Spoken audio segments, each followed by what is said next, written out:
The Grand Plaza's crystal chandeliers cast elegant shadows across the wedding reception as I adjusted my simple navy dress. Not designer but well-made, like everything else I owned. Table 27, my sister Christina smirked, pointing to a corner near the kitchen doors. That's where they put the budget guests. I glanced at my seating card. After 15 years of building my hospitality empire in Asia, I'd returned home just in time for our cousin Maria's wedding. A wedding, as it happened, being held in one of my newest acquisitions, though the family didn't know that yet. Still doing that hotel work overseas? Christina asked, adjusting her maid of honor dress. Managing reservations or something? Something like that, I smiled, watching the staff's practiced movements. They hadn't been informed of my arrival. I preferred to observe operations naturally first. At least you made it back for the wedding, Mom sighed, approaching with her signature look of elegant disappointment. Though you could have helped with the planning. Christina handled everything with the hotel. I bet she did. I'd seen the contract, overpriced and underdelivered, thanks to a sales manager who would be having a very interesting performance review tomorrow. The Plaza's one of the best hotels in the city, Christina boasted. Not that you'd know about luxury properties, Elena. How's that hostel work going?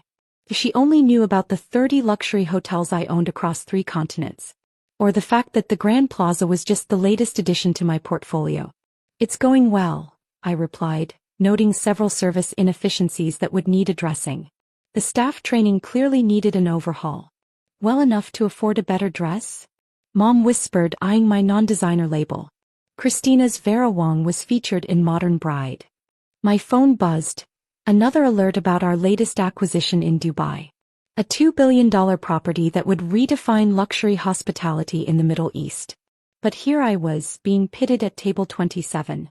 The Plaza doesn't usually host such modest guests, Christina continued, watching me sip water instead of champagne. But Maria felt obligated to invite everyone. The hotel manager rushed past, frantically directing staff. He hadn't recognized me yet. None of them had. The acquisition had been finalized through proxies. The ownership transition kept deliberately quiet. Did you know they have a 2-year waiting list for weddings here? Mom bragged. Christina's connections barely got us in. They don't usually work with our budget, but... The owner made an exception? I suggested mildly, checking another message about the Dubai property. Exactly. Christina beamed. Though no one seems to know who owns it now. Some overseas investment group.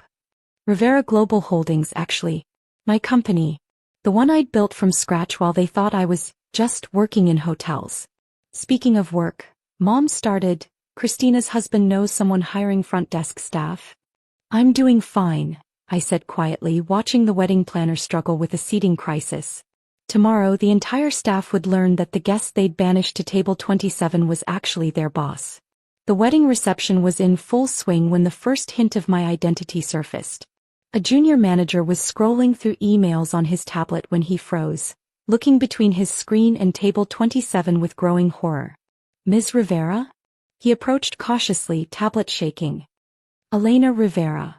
I nodded, watching Christina pause mid-dance to stare at the interruption of her budget table. There's been a terrible mistake, he stammered. The ownership transition documents just came through with your photo.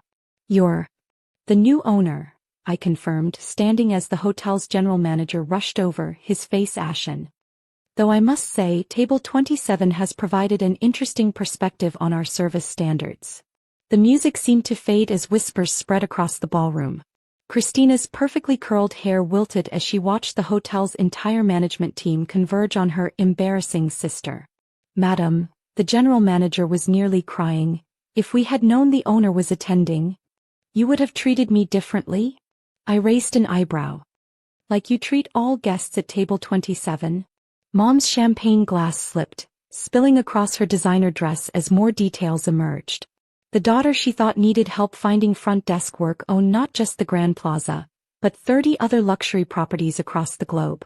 Your sister owns the hotel? Maria's new husband whispered to Christina, who had collapsed into a nearby chair. Hotels, plural, my assistant corrected, appearing with a portfolio. The Plaza is just the latest addition to Ms. Rivera's collection. Though after tonight's service observations, Some management changes may be necessary. The wedding planner who dismissed my suggestions earlier now stood frozen, watching her career flash before her eyes. The sales manager who'd overcharged my family was attempting to blend into the wallpaper. But you work in hotels, Mom stammered. I own them, I corrected, accepting a tablet with the plaza's current performance metrics. Along with resorts, restaurants, and luxury properties across 3 continents. Though based on tonight's observations, the plaza needs significant improvements. Christina's connections for booking the venue suddenly seemed very small as the staff scrambled to relocate me to the owner's private table, which I declined. I prefer table 27, I smiled. It's given me excellent insight into how we treat our budget guests. The general manager looked ready to faint. The table assignments were a terrible mistake. No, I cut in smoothly, they were very illuminating. As was the overpriced wedding package, the subpar service, and the clear hierarchy of guest treatment. All things that will be addressed in tomorrow's management meeting. Mom's carefully maintained composure cracked as she watched the hotel staff defer to her underachieving daughter. All those years overseas were spent building Rivera Global Holdings, I nodded, pulling up our company's portfolio on the ballroom's display screens. Currently valued at $12 billion with properties in 14 countries. The wedding guests stood stunned as images of my luxury hotels filled the screens. Each property more exclusive than the plaza, each one evidence of what I'd built while they thought I was just working in hospitality. The Dubai property opens next month, my assistant added. Though after tonight's observations, perhaps the plaza requires your immediate attention. Christina's face matched her wilting bouquet as she realized her connections for booking the venue had actually been negotiating with her sister's employees. Now, I said, checking the time, shall we discuss the service improvements needed? Or should we let the bride enjoy her wedding in the hotel she didn't know her cousin owned? The night was far from over and I had standards to address. The ballroom's atmosphere shifted dramatically as the staff scrambled to correct their earlier dismissiveness. The manager who'd assigned me to table 27 was frantically reviewing security footage, probably counting how many times he'd walked past the owner without acknowledging her. Your hotel portfolio, Christina's husband called from across the room, his investment banker instincts kicking in. It includes the Singapore Lotus? The hotel your firm tried to acquire last month? I smiled. Yes. Along with the Monaco Grand and the Dubai Crescent. Though those were purchased through shell companies, we prefer to stay quiet about ownership transitions. Christina's face went from pale to ashen as she realized her husband's biggest failed deals had been blocked by her budget sister. But you never mentioned, Mom began weakly, that I was building the fastest-growing luxury hotel group in Asia? I finished, accepting another tablet displaying our latest acquisition targets.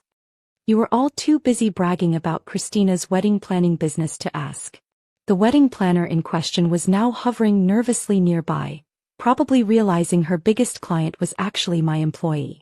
The service inefficiencies, I continued, pulling up the plaza's performance metrics, will need immediate attention. Starting with our policy on guest classifications and table assignments. The general manager nodded frantically, making notes. Of course, Ms. Rivera. We had no idea. That's rather the point, I cut in smoothly. Every guest should be treated like the owner, not just those in designer dresses. Mom's social circle had gathered at the edges of the dance floor, watching their friend's disappointing daughter reveal herself as the power behind their favorite luxury venues. Your sister's little hotel job, one of them whispered to Christina. It's actually a global luxury hospitality empire, my assistant finished. One that just acquired 3 more properties this morning. The contracts are waiting for your signature, Ms. Rivera. Christina's perfectly planned wedding spectacle had been upstaged by the revelation that her embarrassing sister owned the venue, and about 50 others like it. The plaza's renovation plans, I announced, pulling up the designs on the ballroom screens, will begin next week. Though perhaps we should wait until after the wedding to discuss the complete management overhaul. The staff that had dismissed me earlier now stood at attention, watching their owner calmly sip water at the budget table while reviewing their employment futures on her tablet. Now, I said, noting another service failure, Should we discuss why the couple at table 28 has been waiting 10 minutes for their entrees? Or would you prefer I continue my anonymous observations? The night was still young and I had an entire hotel's worth of improvements to plan. As the wedding reception wound down, I stood in the plaza's private owner's office. My office, watching the city lights sparkle through floor-to-ceiling windows. The hotel's senior staff stood nervously behind me, while my family hovered near the door, still processing the evening's revelations. The plaza will be undergoing significant changes, I announced, pulling up the renovation plans on the wall-mounted displays. Starting with our service standards and guest classification policies. The screens filled with images of my other properties. The Singapore Lotus with its floating gardens, the Monaco Grand's underwater suites, the Dubai Crescent rising like a golden moon above the desert.